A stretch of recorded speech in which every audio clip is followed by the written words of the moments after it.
aclarar que esto no quiere decir que sean precisamente más masa por ser miles de millones que lo que podemos ser en otros sitios de población un poco más reducida.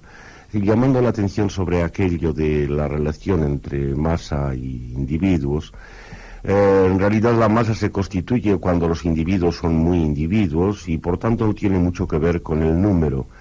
Si a los chinos, estos en los que pensamos así cuando pensamos en los chinos desde acá, tuviéramos no solo que contarlos y nombrarlos por un número, sino tenerlos que nombrar a cada uno por su nombre propio, eso sería otra cosa, eso sería una verdadera masa de chinos. Pero por lo demás, mientras la única forma de esclavitud sea la misma de todas partes, la del cómputo del número de almas, puede que la cosa no sea tan distinta. Tenemos que hablar de lo que está pasando estos días y aprovechando como siempre la actualidad como un reflejo de la eternidad, hablar de lo que pasa en un país, entre unos pueblos, a los que la verdad es que por acá abajo les teníamos perdida la pista desde hace tiempo, desde aquellos tiempos de los años 60 en que había y por todas partes maoístas, entusiastas, que después supongo que tuvieron que irse apagando, reintegrando, conforme también allá llegaban noticias más imprecisas, menos claramente revolucionarias, en torno a la revolución llamada ominosamente cultural y otras cosas. Hoy tenemos que tomar China dejándonos de esas historias, no como China, sino como siempre tratamos de hacer las cosas, como una muestra cualquiera del mundo. Me gustaría que tampoco nuestros oyentes se acordaran demasiado de las noticias de la última actualidad respecto a China, es decir, respecto a la represión, a las violencias, a las muertes de policía disparando sobre gente y de gente tomando de vez en cuando su revancha. Todos estos son las consecuencias más o menos accidentales, menos interesantes.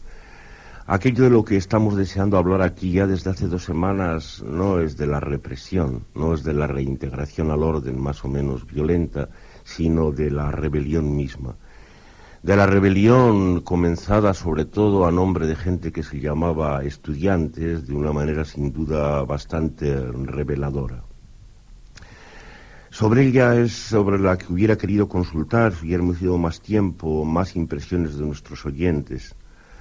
Tratar de separar lo que una rebelión tiene de verdaderamente creativo, es decir, negativo, decir que no, que es el momento en que el pueblo habla, aunque el pueblo sean ocasionalmente estudiantes, gente relativamente ilustrada y relativamente ociosa, que son condiciones importantes, pero más o menos pueblo de todas maneras.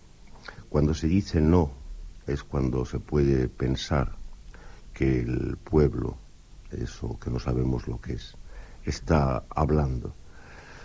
Lo positivo es la creencia y por tanto la asimilación. Podemos decir desde acá, como desde un puesto de ventaja, que estos estudiantes y esta gente de la China se equivoca cuando dice sí, es decir, cuando pretende que su rebelión tiene alguna meta determinada, que no se equivoca cuando dice no. Después de todo, el gobierno chino, la autoridad, la forma de la imposición del Estado en China no es más que un caso como otro cualquiera, y es el caso que a los chinos, a ese pueblo y a esos estudiantes les había tocado. De manera que ahí, como en todas partes, cuando la gente se rebela contra arriba, contra el poder, cuando está diciendo no a su gobierno y a su forma de represión y de esclavitud, sin darse cuenta como representantes de la esclavitud y de la autoridad y del poder en general. Es a eso a lo que está diciendo no. En cambio se equivoca y entra por la vía de la asimilación cuando se introduce en la rebelión lo positivo, la aspiración, la intención a otra forma de orden.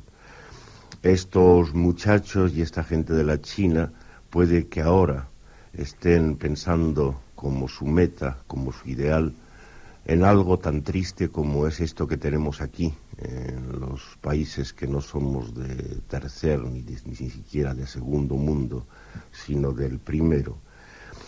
Este es el aspecto triste. Si la gente pudiera decir no, tratar de ser negativa y creativa, por tanto, sin verse obligada a continuación a decir sí, lo que queremos es esto y lo otro, esta forma de libertad, que puede llegar a ser algo tan triste como la forma de libertad que aquí tenemos, entonces, bueno, ni siquiera habría que hacer comentarios, habría que estar simplemente de corazón con la rebelión de los estudiantes chinos y de la gente. Por desgracia, esto no es así, y esto es más triste en realidad que las formas de represión policíacas o militares que esta rebelión pueda desencadenar. Era sobre estas cosas sobre las que quería recibir más impresiones de los oyentes, que sin duda tendrán muchas que darnos, pero que no sé si tendremos tiempo de recogerlas. No sé qué te parece. Bueno, de momento tenemos alguna llamada. Vamos a oír. Vamos a darles paso. Sí. ¿Hola? Hola. Sí. Bueno, yo quería referirme de alguna manera a la actualidad china, ¿no? Vamos, yo por supuesto que condeno la intervención del ejército contra los estudiantes, pero lo que a mí me indigna es de alguna manera el maniqueísmo de los medios informativos occidentales, en el sentido en que, bueno, respecto a esta masacre matanza, de todas maneras hay mucha confusión en cuanto al número de víctimas que ha habido, ¿no? Se ha hablado desde decenas a decenas de millares, ¿no? Entonces me parece que se le ha dado una cobertura informativa demasiado amplia, con debates, con información y editoriales en todos los medios. Y digo maniqueísta porque cuando este tipo de respuestas de represión se da en países occidentales, como no hace mucho se dio por ejemplo en Caracas, donde también las víctimas pues se contaron por centenares hasta por millares, pues se cubrió con un simple despacho en un telediario, con una información en los periódicos, pero vamos, no trascendió más allá de eso. Eso por un lado. Y por otra parte, pues quería comentar respecto al comentario que había hecho Javier al principio, de que estos movimientos en el momento en que se plantean la lucha consiguen un grado de autoorganización, después de que consiguen pues dar el paso y digamos de alguna manera superar el control del poder establecido, pues se dejan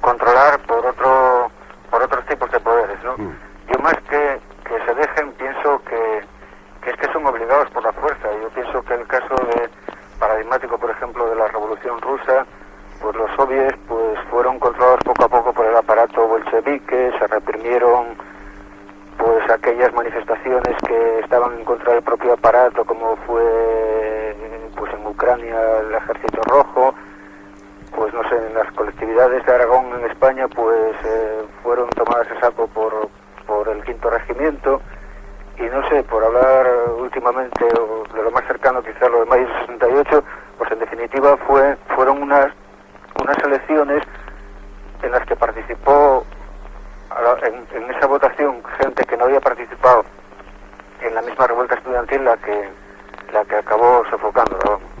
Nada más. Muy bien, gracias. Sí, nuestro oyente ha puesto muy bien de relieve un par de aspectos de la cuestión. En primer lugar, nos ha llamado la atención sobre la actitud de los medios informativos en este mundo primero en el que nos ha tocado vivir. Es de notar que si estos medios, desde el principio, mostraron una actitud por lo menos transigente y hasta aprobatoria respecto a la rebelión de los estudiantes, se podría decir, si hablando de los medios de formación de masas cupiera el término simpatía, se podría decir hasta una cierta simpatía, era evidentemente no por lo negativo que estábamos diciendo, no por lo rebelde contra un poder que después de todo es un representante del poder en general, sino por lo que entreveían de positivo. También los chinitos están aspirando a esto que tenemos aquí. También ellos están entrando por el buen camino. Eso es lo que hay que leer debajo de la actitud, por lo menos en los primeros momentos de los medios de formación de masas. Naturalmente después viene la reprobación de la represión cruenta, que más que reprobación es escándalo, es una presentación de las muertes más o menos como se presentan también las de los accidentes de avión o de auto y demás. Sí, y después nuestro oyente ha notado también con precisión cómo, aparte de la represión violenta, frente a la rebelión hay otro método mucho más tremendo, mucho más eficaz, que es el de la asimilación.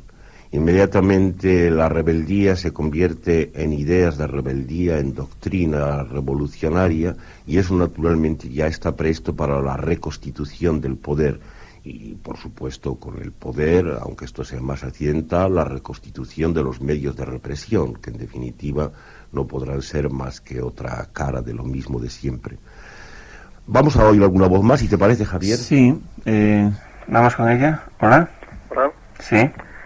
Hola, yo quería preguntarle al profesor García Calvo si a él le parece que merece la pena embarcarse en algo tan costoso como puede ser echar abajo una forma de Estado, para que después de haberla echado nosotros abajo nos vuelvan a imponer otra que nos va a seguir oprimiendo de una manera distinta. Si no sería más bien un poco más útil dedicarse a trabajar sobre uno mismo, a cambiar lo que uno quiera sobre su propia persona, hasta que esta suma de esfuerzos individuales pues acabe por cambiar el curso de la historia. Bueno, y eso es todo. Bien, gracias. Es una buena cuestión, aunque muy ambiciosa y general. ¿Merece la pena la rebelión? Es una cosa que a los rebeldes, cuando se rebelan, no se les plantea siquiera. Después de todo, eso es lo que aludimos como pueblo, la gente de abajo, cuando se rebela, al mismo tiempo que lo hace por la razón contra las malas ideas, la razón contra la mentira, que es el arma principal del poder, lo hace también al mismo tiempo de corazón, sin plantearse la cosa. Si uno tiene que empezar a hacer cálculos respecto a la rentabilidad de la revolución, y si va a merecer la pena derrocar una forma de Estado para que después venga otra, entonces está claro que ya la rebelión está paralizada de antemano. No hay por qué preguntarse nada.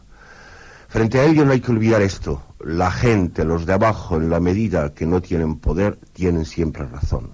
Esta es la manera de decir. Si no olvidamos que pueblo no es nadie, porque puede parecer que con esto se dice que cada uno de los del pueblo tiene razón, lo cual no tiene sentido, porque eso de los cada uno se refiere a las masas de individuos, de ninguna manera a esto que estamos llamando pueblo. El pueblo tiene razón en este sentido de que no tiene poder, de que está bajo el poder, y por tanto razón para levantarse contra el poder siempre hay. No se puede caer en el cálculo de la rentabilidad y en las consecuencias que va a tener, porque eso ya es imitar la forma de proceder de los amos, de los propios opresores, que efectivamente cuentan siempre con el futuro y que no viven más que de estos cálculos respecto a la rentabilidad futura. No puede nunca tener ese carácter la rebelión. Habría que pedir que cuando surja, como ahora en China, como otra vez en Portugal, como en los años 60 y tantos entre los estudiantes de todo el mundo más o menos, o por lo menos de todo el mundo primero, habría que pedir que se recordara que la rebelión, aunque aparentemente se haga contra el Estado concreto que uno tiene encima, en realidad se está haciendo contra el Estado en general, contra cualquier forma de Estado. De tal forma que el gobierno de los Estados Unidos, cuando la guerra del Vietnam, o los restos de dictadura franquista aquí en el año 65, o ahora la forma del gobierno popular, así llamado chino, no son más que representantes todos ellos del Estado. Si pudiera conseguirse en alguna medida que los rebeldes en el mismo acto de la rebelión no se engañaran y no dijeran: estoy luchando contra Nixon, o contra Franco, o contra el señor que esté o que les guste más nombrar entre los que están a la cabeza de China. Si se consiguiera que no dijeran eso, sino que se dieran cuenta que todas estas formas del Estado son simplemente fantasmas, pasajeros, actuales, y que en realidad la rebelión es contra lo de siempre, contra cualquier forma de Estado y de poder, entonces puede que el trance de inmediata conversión por asimilación a una nueva forma de poder no fuera tan inevitable o tan fatal. Desde luego la propuesta de nuestro oyente de, en cambio, dedicarse a como decían en tiempos de Sócrates, al cuidado de la propia alma, no tiene mucho sentido, porque una y otra vez estamos recordando que uno mismo es igual que el Estado. Uno, en cuanto ente personal, no es distinto del poder constituido. Uno es el poder constituido. Sus intereses personales coinciden con los intereses estatales y con los intereses del capital.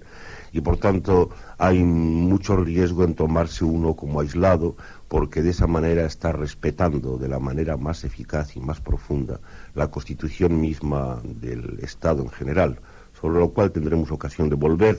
Pero si nos quedan algunos minutos, tal vez convendría oír alguna otra voz. Pues sí, nos quedan 5 minutos y nos cortarán porque parece que las elecciones europeas todavía no han terminado y necesitan sitio para los Es muy importante en la actualidad, naturalmente, cómo vamos a competir con eso. Vamos hablando de China en general. Sí, vamos a pasar de todas maneras, y la que ya tendrá que ser, supongo que última llamada.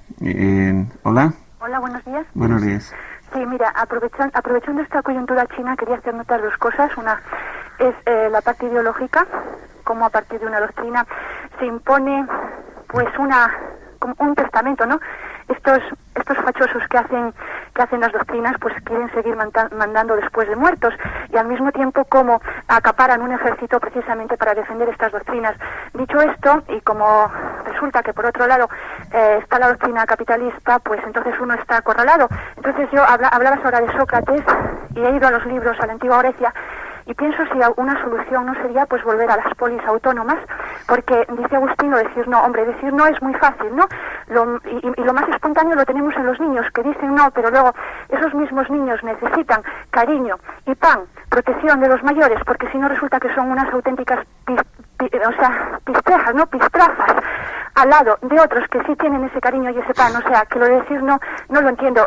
De verdad que me siento acorralada y bastante colgada. Adiós, gracias. Bueno, ¿te parece, Agustín, si pasamos otra llamada más y ya...? Bueno, sí, si queda alguna, nos quedan 3 minutos, vamos a ver. Una, a ver, por favor, que sea bastante breve. Vale. Sí, bueno, adelante. Sí, yo va a ser breve de todo. Quería hacerle una pregunta al señor García Calvo. Soy de Cangas de Morrazo, Pontevedra. No sé si sabrá el pequeño pueblo este que hace una semana... Sí, cómo no, sí. He estado por ahí además. Me gustaría que me dijera qué opinión tiene sobre todo eso y respecto a la audiencia nacional, que ese conflicto, cómo se vivió. Muy bien. Gracias. Bueno, no tenemos tiempo apenas de nada, pero de nuestra oyente penúltima querría recoger la noción de testamento que ella ha sacado con una intención que aplicaba a China. Hay que recordar que un testamento no es una cosa simplemente que sea una pervivencia del pasado, eso sería lo de menos, hasta podría ser vital. Un testamento es un plan para el futuro, es una forma de disposición respecto al futuro de los que siguen vivos, es decir, según la voluntad del muerto. Esto es característico de lo que el Estado hace. Y desde luego lo que ella decía de que es fácil decir no, eso no es verdad. Decir no es lo más difícil, porque quien dice no y quiere resistirse a la asimilación de ese no a otra forma de sí, en realidad está diciendo no a sí mismo también, no contra sí mismo al mismo tiempo que no contra el Estado. Y esto, por supuesto, se sabe bien que es duro. Lo fácil es caer, después de haber dicho no, en volver a decir sí. Y no hay por qué temer que los niños o las mujeres o el pueblo en general quede privado de amor por el hecho de que diga no. En las entrañas mismas del no y de la negación es tal vez donde se encuentra algo que puede llamarse también amor, que no sea una falsificación del amor, una conversión en idea de sí mismo. Y bueno, parece que ya... Todas las incidencias que tendrán continuación, como decimos... No sé qué es lo que está sucediendo, pero nos ha entrado otra voz en vez de la de Agustín y bueno, despedimos hasta el próximo viernes.